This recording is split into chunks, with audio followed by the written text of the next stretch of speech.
Well, also, reactions have also trailed President Bola TINUBU's appointment of Binaca Ojukwu, widow of the late Biafra leader Chukwuemeka Ojukwu, as the new Minister of State for Foreign Affairs.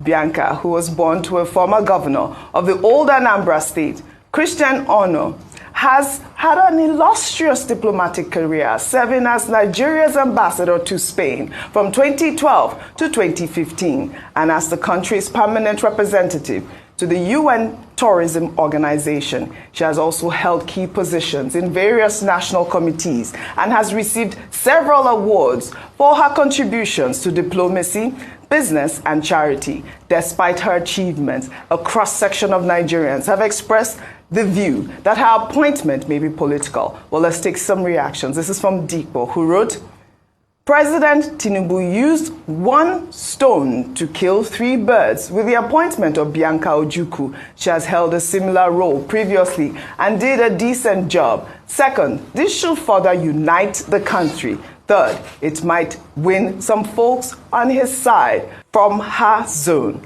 I wish her luck.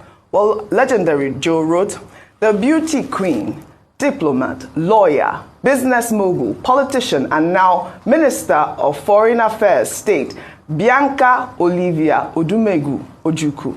When Asiwaju Bola Tinubu goes hunting for partners in nation building, he doesn't see tribe, ethnicity, religion, or gender.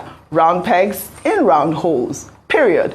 Queen Binaca may have been denied the opportunity to serve upon the soil she called home, despite sharing their tongue and being wife to their greatest son of the soil and having their children. But Asiwaju is totally blind to such sentiments and will go for the best regardless of differences, a true hallmark of a leader. Congrats, Queen, your capacity is not in doubt. Well, Dr. Bati, over to you on the appointment of Binaca Ojukwu. Very quickly, I said earlier on this same program that if you look at her CV, because sometimes when you want to appoint people, you look at their CV. She has a degree, 2006, in international relations and diplomacy. She has worked as a senior special assistant on diaspora affairs. Yes. I think she's also been High Commissioner to Ghana. She's also been ambassador to Spain. So she has very important experience in that field. Yeah. It's not as if she's coming newly into foreign affairs. The second point to be made is that many people commenting on this, they're saying, oh, it's because she's Mrs. Ojukwu. No, oftentimes we're unfair to people. You know, it's not, people don't always, I know some people get appointments because of the politics of proximity. But the question you ask is, are they qualified? Do they have relevant experience? And I think that in the case of Mrs. Binaca Ojukwu, the answer is yes.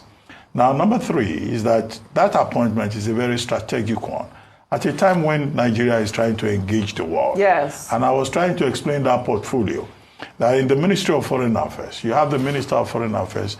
When it has a Minister of State, in terms of division of labor, the Minister of Foreign Affairs focuses more on the bigger things.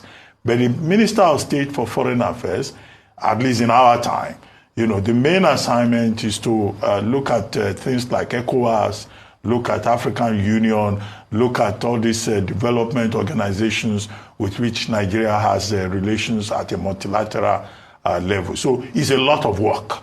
And you need some significant experience within that province to be able to discharge it properly.